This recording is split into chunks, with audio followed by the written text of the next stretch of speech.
बातमी सोलापुरातून भाजपचे कार्यकर्ते आणि पोलिसांची बाचाबाची झालेली आहे। जयकुमार गोरे यांच्या स्वागताचे बॅनर जे ते हटवण्यात आले होते आणि त्यामुळे इथं वाद झाला आहे आणि भाजपचे कार्यकर्ते आणि पोलिसांची इथं बाचाबाची झाल्याचं पाहायला मिळत आहे।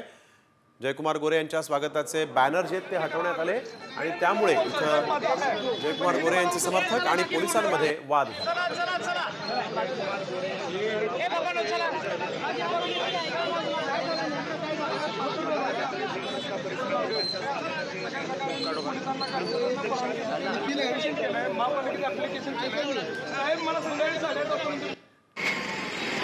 तर आपण बघतोय भाजपचे कार्यकर्ते आणि पोलिसांमध्ये बाचाबाची झालेली आहे। जयकुमार गोरे यांचे समर्थक इथं आक्रमक झाले होते। जयकुमार गोरे यांच्या स्वागताचे बॅनर लावण्यात आले होते जे पोलिसांनी इथं हटवले आणि त्यानंतर त्यांचे कार्यकर्ते आक्रमक झाले होते, पोलिसांसोबत वाद घालत होते।